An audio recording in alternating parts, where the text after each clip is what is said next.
Good, good. All right, yes. All right. All right. Well, let's do it. How are you doing? All right, great. Great. I'm so honored that you would do this with me. Thank you very much. I really appreciate it. Of course. Yeah, it sounded interesting. Let's do it. Okay. So let's get into the questions. So how would you describe your ideology?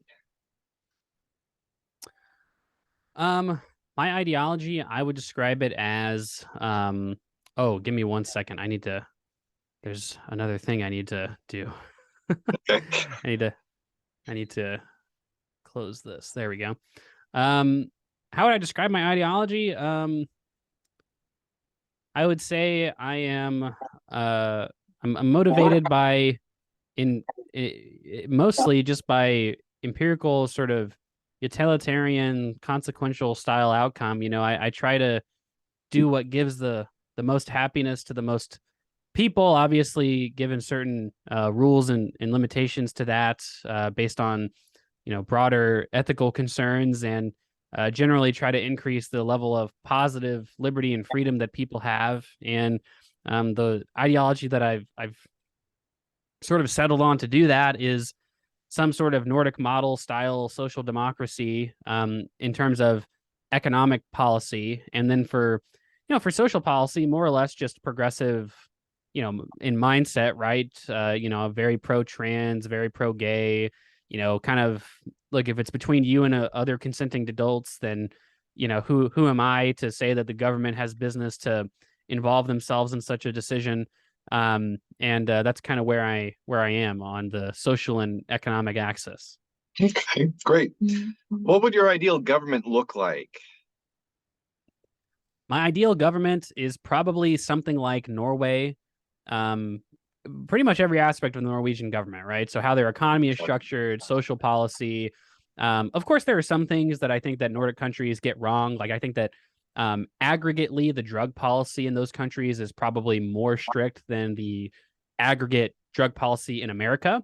What I mean by that is like the average person in America at this point, I think, lives in like a decriminalized or legal marijuana situation, or they have Delta 8 alternatives, hemp alternatives available to them, right? Whereas I'm in many of the Nordic and European economies, that's still pretty underground, and so stuff like that, right, might be some marginal differences, but between their criminal justice system, how they manage the economy, I would say something like Norway is great, to be able to capture national wealth in an equitable way, distribute it to people in an equitable way, take care of people who are disabled, who are children, who are elderly, and provide good opportunities for people who are completely able-bodied to get educated in the way that they want, to train in the way that they want, and to be represented in their companies and their workplace in the way that they deserve to be.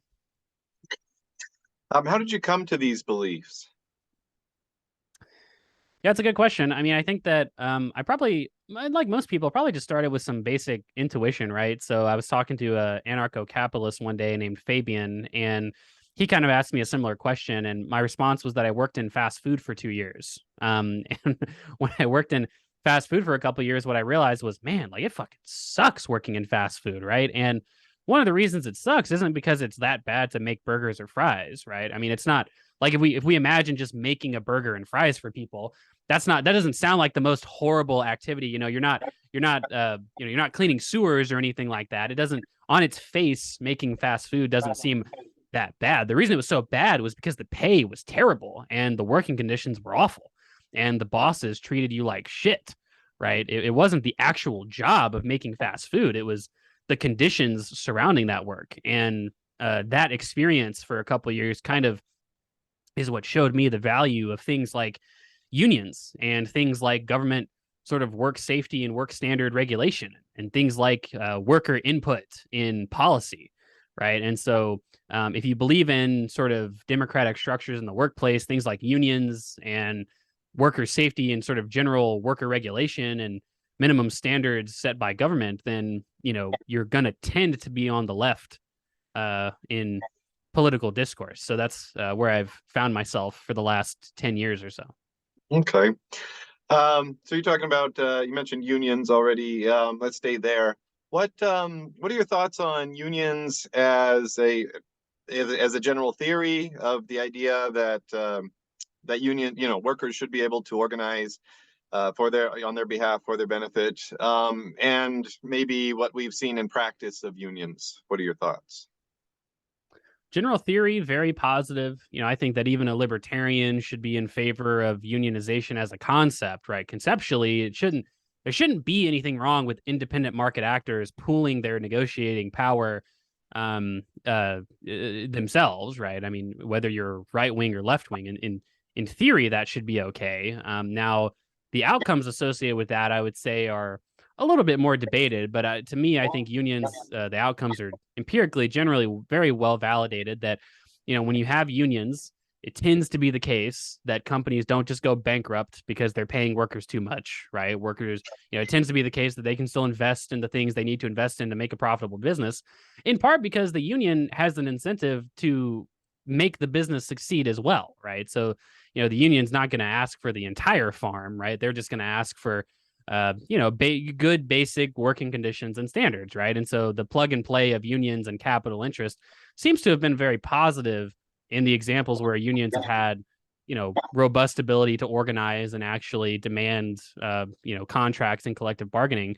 Of course, there's going to be some exceptions where unions get corrupt. People talk about the um, fuck, what was it, the mob union? I can't even remember what the name of it was. But there's a lot of interesting history of like unions being connected with mob organizations and stuff like that. And obviously stuff like that isn't great, but that's an example of, any institution can become corrupt, right? It's just, well, what's the governing framework that tries to insulate those institutions from corruption? We can develop those. We know that we can. So, let's just do those and not, shun basically unions as a whole concept is kind of my thought.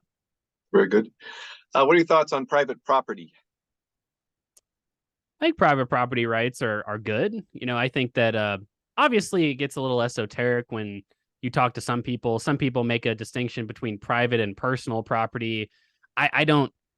If you're having that discussion, that distinction makes sense. Obviously, if you're talking to an average person, they're not really gonna, a revenue generating asset versus like your toothbrush. I mean, sure, there's obviously a difference, but when it comes to, that distinction, I wouldn't say private property. I would just say like productive forces or something. Like, to me, that would make a little bit more sense. But in general, private property rights, just the idea that, you can buy something and it's yours, and you can start a business and you own that business, barring the regulations and limitations of the state and things like that. Then, I think that's a pretty good concept, both for economic growth and just general sort of human happiness. I think there, of course, are limitations, right? I think that, in my view, I think there's a strong argument for collectivizing the natural resource wealth of countries, right? So not just allowing private actors to own and internally circulate that amongst themselves, rather broader society probably benefits from that a lot. I think there's a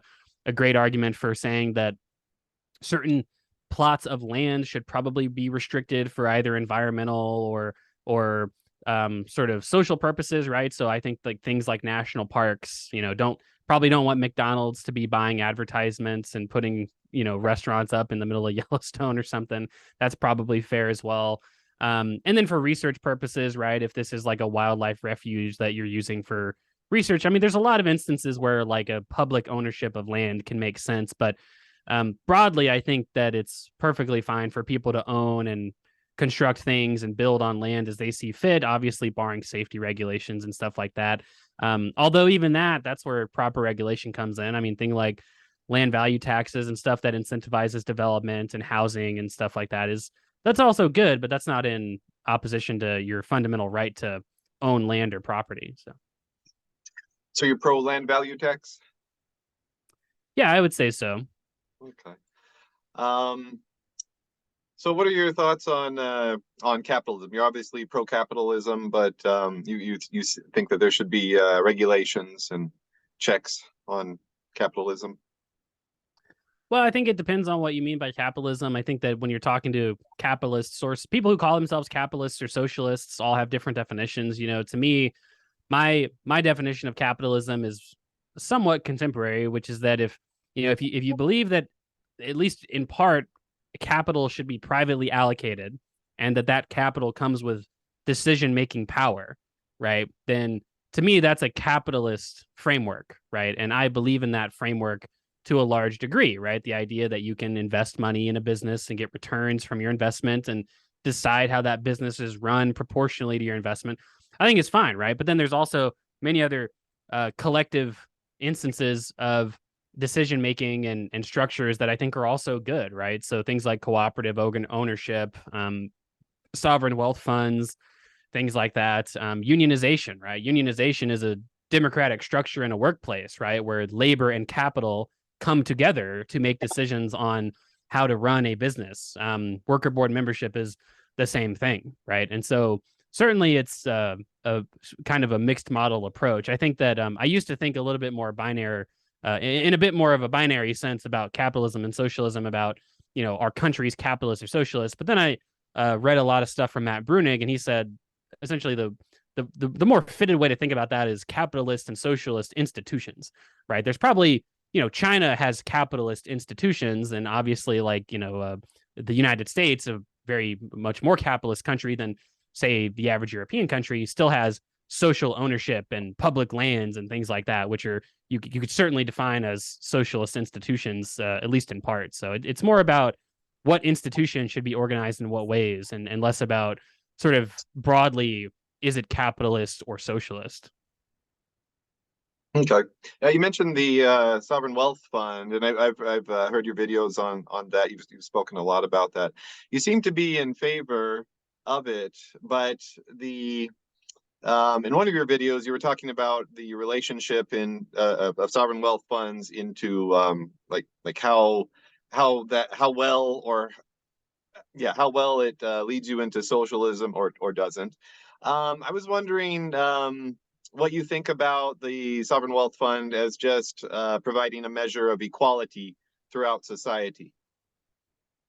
Yeah, I'm very partial to that argument. I think that equality is a concern for policymakers. It should be, right? Because inequality leads to very real, empirically negative effects, right? So social discohesion, crime, lack of trust, right? These are things that are caused by high levels of inequality, and you don't want those things because it leads to bad outcomes. And sure, of course, sovereign wealth funds are a great way to equitably spread wealth in a society, right? So obviously, the Norwegian model, you take the natural resource wealth of a country and diversify it into capital investments, and then you take that money and spend it on various government services, or you could do something perhaps like the Alaskans do and just throw out a dividend check to people who want it based on the wealth of a land that you live on. So stuff like that is great.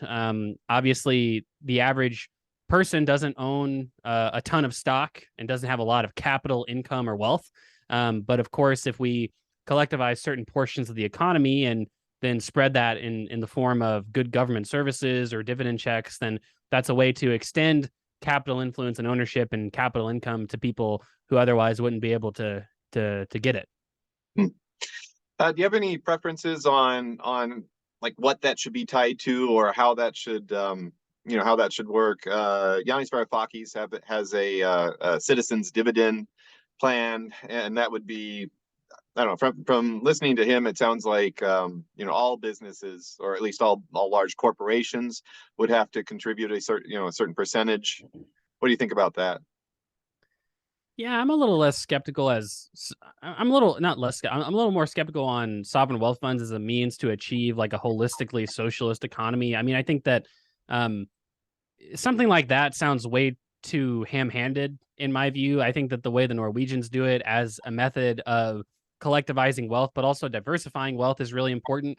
So it's great to diversify your natural resource wealth because obviously, if you compare like the downturns in 2016, the oil downturn in 2016, if you compare a country like Venezuela to Norway, where Norway's oil industry obviously felt the downturn just as Venezuela's did, but Norway didn't have like a complete societal collapse as a result of the oil collapse like Venezuela did. And a lot of that is because they take their oil profits and they put it into basically equity, foreign equity, not Norwegian domestic equity, and they take that income and then distribute it in the form of government services and stuff like that. That to me, that's a better model than, um, briefly what you described, where you're making each sort of domestic company contribute in part to this. And, I'm sure there's ways to get around something like that versus just buying stock on the open sort of secondary market from a well-managed government perspective. I think that the way that it should be managed, generally sovereign wealth funds, whether it's from pension contributions or natural resource wealth or exchange reserves and stuff like that, like in Singapore, it just should be as insulated from political maneuvering as possible, with some exceptions, but not very many. Like Norway manages their sovereign wealth fund through their central bank, which central banks typically are already very politically independent and isolated institutions. And I think that if something like a sovereign wealth fund was organized in America, that's kind of what I would prefer, right? Because if we have $1 trillion sovereign wealth fund in America, I wouldn't want Trump making decisions on how to vote, how to vote on board membership and stuff like that for the equity that the company that the U.S. owns. And I wouldn't want Joe Biden to make those decisions either. For the most part, just let's make it independent. Let's just run it like any average traditional hedge fund, and let's not get too screwy with how we're managing trillions of dollars of the people's wealth. So that's kind of how I would organize it. Okay. Do you have any other thoughts on what to do about inequality? Different ways, different economic tools or policies to promote equality throughout Yeah. society. Well, so far we've only talked about really pre-distribution, right? So worker democracy and capital sort of income socialization, sovereign wealth funds and stuff like that, right? But the reality is taxes and spending make a huge difference, probably the most difference in your sort of equality of outcome and opportunity, right? So any study that you'll look at shows that taxes significantly reduce income inequality, and so do good welfare programs. And part of that is that if you even if you equally distribute all the labor income and capital income, let's say you took all the income in the economy and distributed it equally amongst the people who work, right?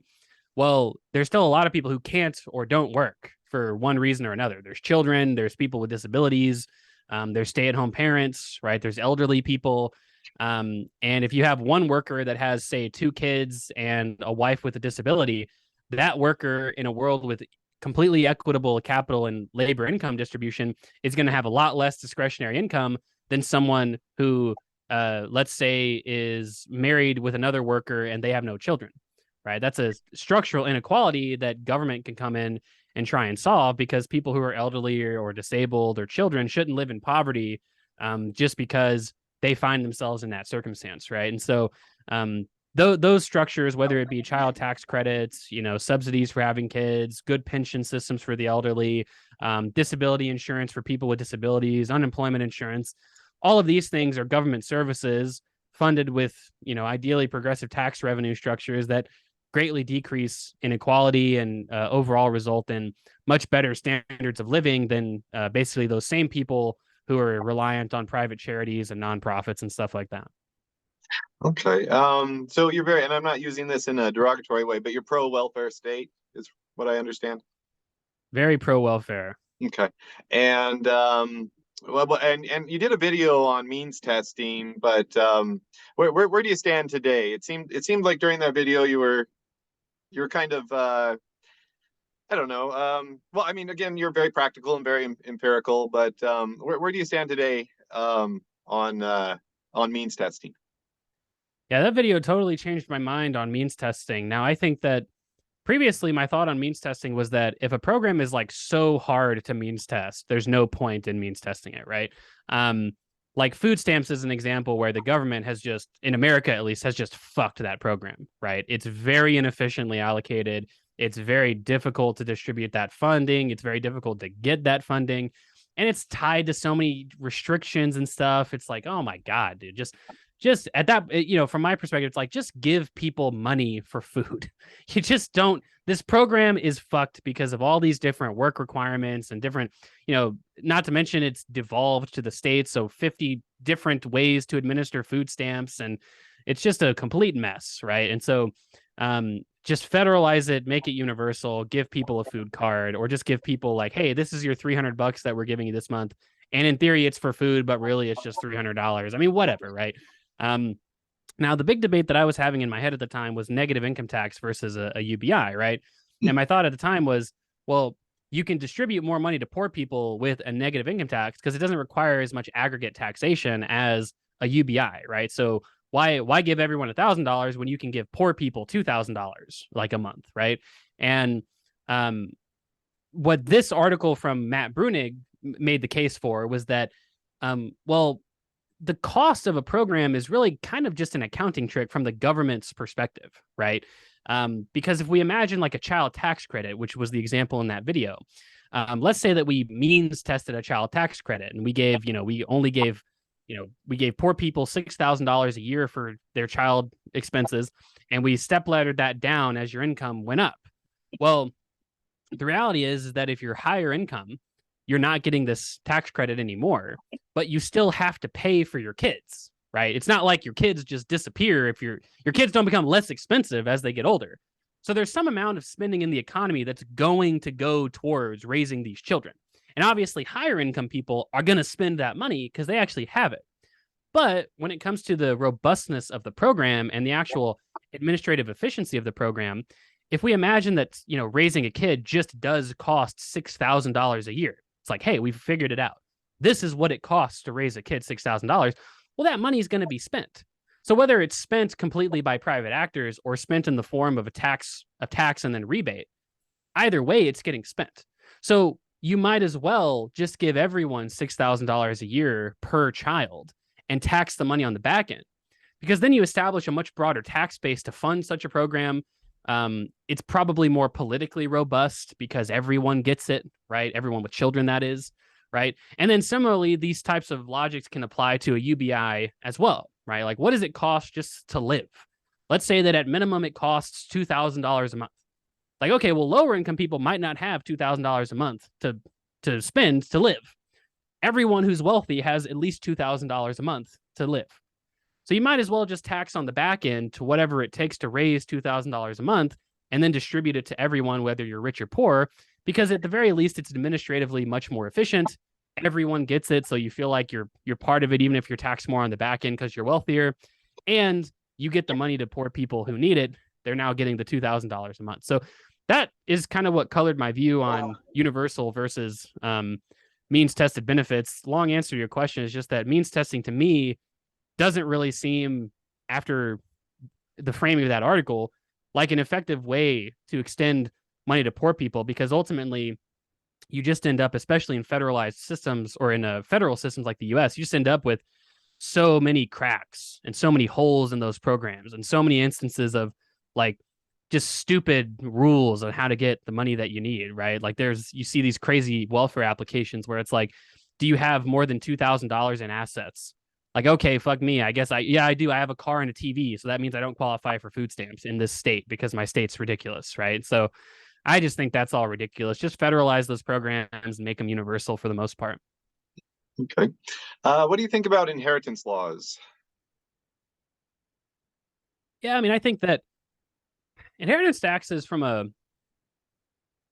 moral perspective, I don't know. It's hard because I've thought about morally inheritance taxes, right? Which is that, like, basically the question is, should you get money if you didn't earn it, right?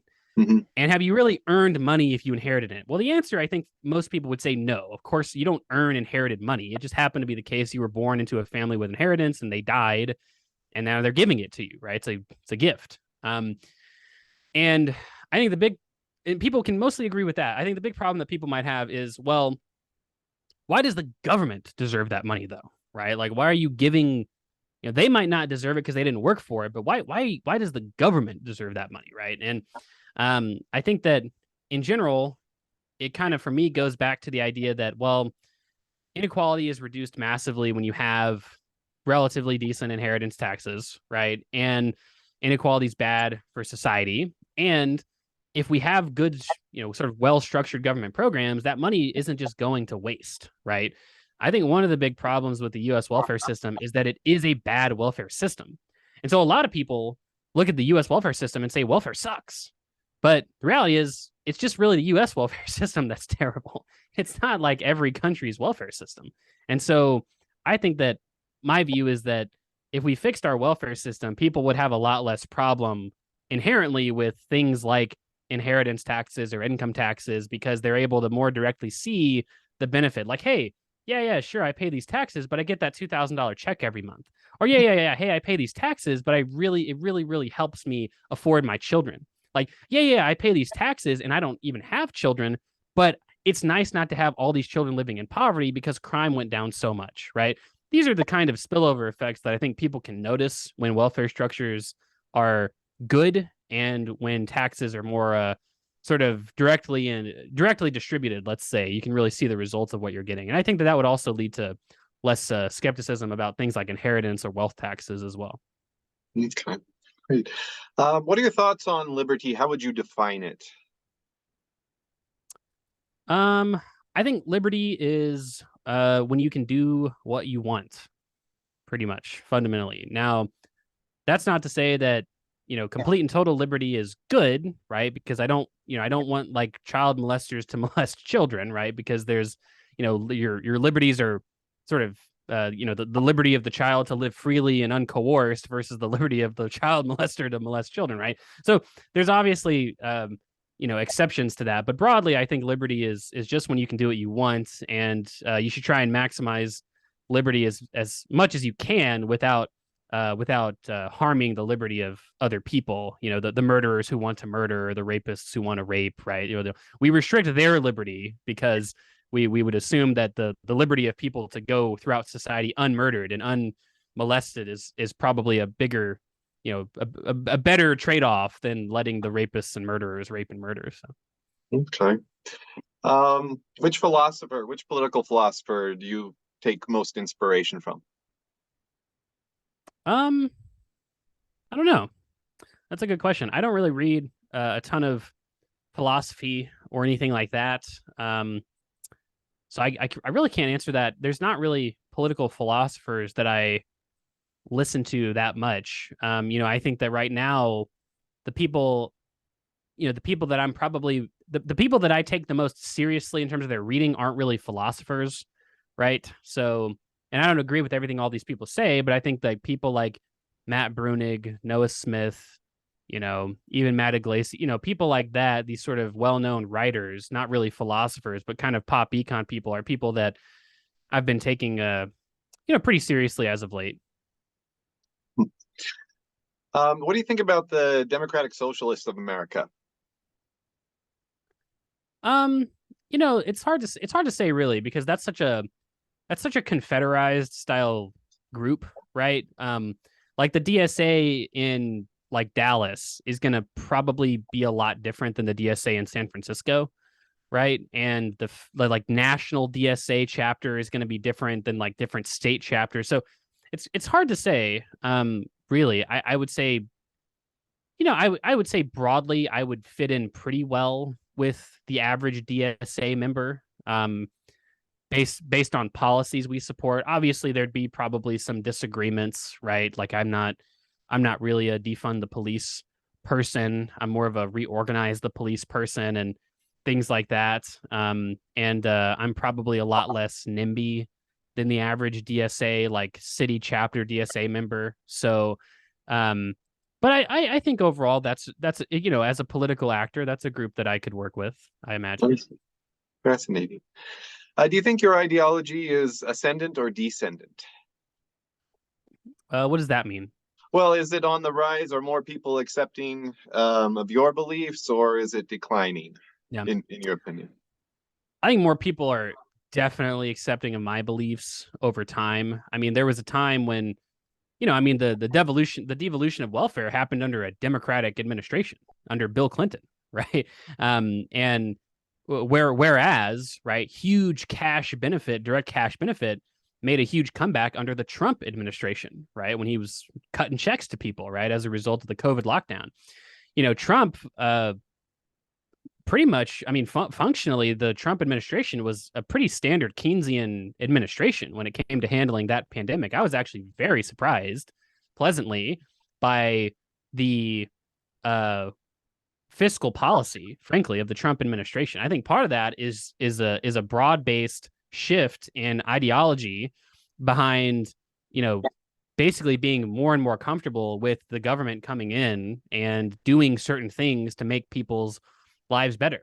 Right when the economy was melting down under Bush, he did TARP, which was basically a capital bailout, not really a direct relief to average everyday people. It wasn't until the Obama administration when you got the $1 trillion stimulus that to a greater degree went to everyday people. But then Trump comes in with $3 trillion of stimulus, and then Biden comes in with another $2 trillion, right? And so I think over time, people have become a lot more amicable to basically the government spending money with the goal of helping everyday people, whether it be through direct payments or income supplement programs or welfare expansion and things like that. I mean, part of the Trump fiscal stimulus was a huge welfare expansion, the unemployment insurance system, right? And so I think that in general, my sort of ideology of trusting and building in good government programs and services and taxing and spending sort of structures is on the rise, and the old sort of welfare queen hating the poor, fucking all the poor people are lazy kind of ideology is certainly more on the back end. And I think part of that is a result of people see the income inequality go up over time, right? It's very obvious. Any city in America, right, has very, very nice and very, very terrible poor areas, right? And when you've got when you've got cities that don't look too different than like Mumbai in terms of how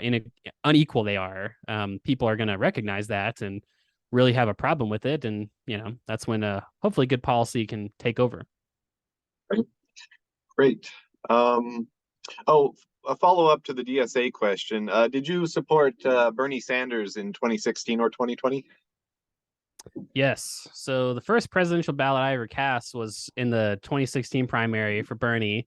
That was when I was a lot younger. I think that when 4 years later, when I was voting in the primary, my top choice was Warren, but in my state, she didn't really have a chance. And so I preferred Bernie over Biden. It was kind of them two competing for my state. So I voted for Bernie. But the reality is, I've been very, very pleasantly surprised by the Biden administration in terms of how progressive it's been, how effective it's been at establishing good policy from my perspective. So I really, frankly, like Joe Biden as president a lot more than I thought I would. And I think if I could run the 2020 primary over again, I probably would have voted for Biden over Bernie based on the results of the Biden administration. Very interesting.